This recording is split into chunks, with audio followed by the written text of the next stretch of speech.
question the other day about my ex saying, I wonder if she got the 50K, the $50,000 that was offered her. And I shortly found myself homeless after leaving the mental facility that she placed me in. When she came home and she asked me the question, what would I do if someone offered you $50,000? This is a large sum of money that I've never touched this kind of money before. I've had some money, but I've never touched this kind. And she came in from a party, smelling like liquor. She wasn't a drinker, She, occasional drinker. She go out with her sisters, things like that. Might have something in the refrigerator. She'll have that shit forever. When she asked me this question, I'm already feeling some kind of way because we had the kind of relationship that I was always at war with this woman. And a lot of the reasons why I stayed is because of the things that I was doing. Not at that moment, but the things I hadn't done, which made me say to myself, as far as in guilt, you opened the door for whatever you may be going through. So I would deal with it. I wasn't the kind of fellow that, oh, you cheating on me and I'm cheating. I wasn't that kind of guy. I just thought that was bitch ass shit. So I'd rather take my karma and my lumps and run with them, because deep within me and the shallow parts, I love this woman with everything that was within me. So I would just say, you know what, I'm not doing anything. She'll tell you. He wasn't the cheater type. That's not what I was worried about. It used to be me drinking. I used to drink a lot. A lot of reasons, all right? For my stepfather giving me something to drink since I was 9 years old, I hadn't thought about it. Of course I didn't. I'm 9 years old.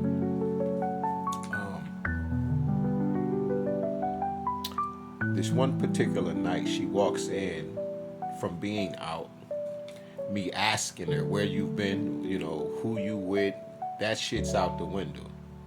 As I just explained to you, why I would accept such a thing. But then also on the other hand, it was just trust and giving her the benefit of the doubt. At this point, we're full-blown adults. So, hey, all right, I believe you, it's all good. But she was using that against me. And I hadn't forgot some things that I couldn't remember about the woman. Such as things like, whatever the fuck I tell you, you should just accept that. These are things she used to say to me. Okay? When I was in the penitentiary. Now, me asking simple questions, who you with, where are you? I just want to know for safety reasons. That's just one. Because if something happened to you, I want to be able to know exactly who you with, where you are, so I can pinpoint where I've lost my wife, my best friend, my lover, or who did this to her, what's going on. Still didn't know. 85%, 90% of the time, of the 15 years, I never knew what this woman was. Okay? And this particular night, she walks in and she asks me, she's been asking me crazy shit lately that I'm not. She thought that I was so foolish, so stupid, so dumb, because of the man I was. I was more than loving. I was more than understanding. I was more than caring. Again, I wasn't trying to just make love to her. I was making love to her life. Things that she didn't understand. Even when she would argue about money and shit, and I ain't got none, and I'm like, hey, I'm worth more than money. I can show you.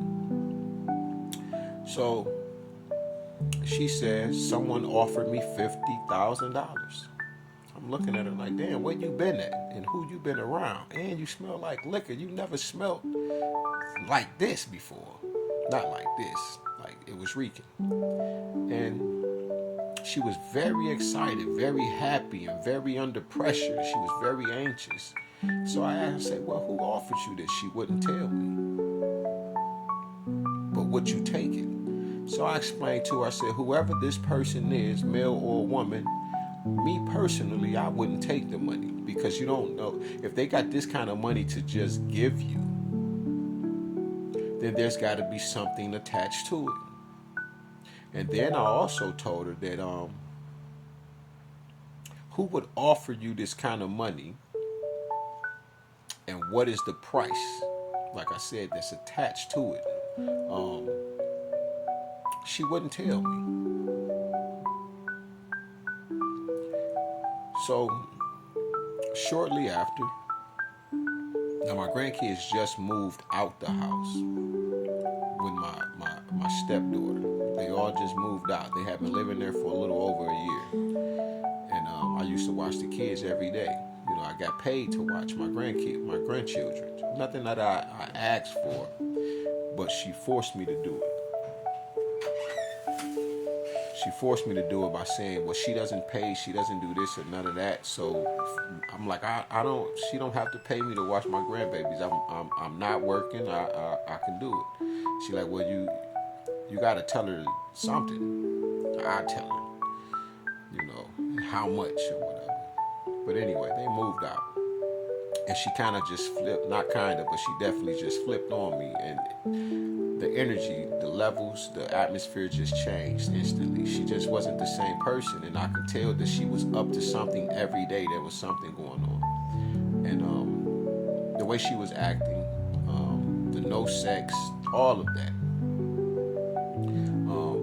Just being angry with me. When she said this, I said, whoever offered you this is they're up to something.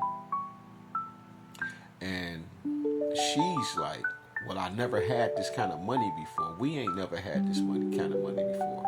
Me personally, I never had over $1,000.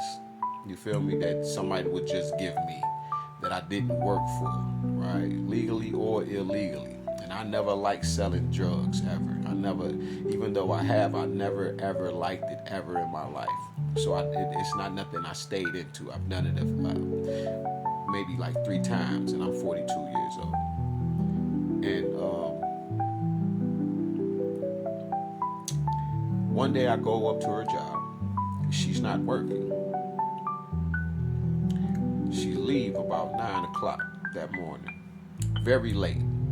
Usually it's 6 and 7, 8 o'clock, right? She got to open these doors up at 8 o'clock, okay? And I've helped her open these doors because I worked for this woman, right? Because they ran the whole shit, her and her friend.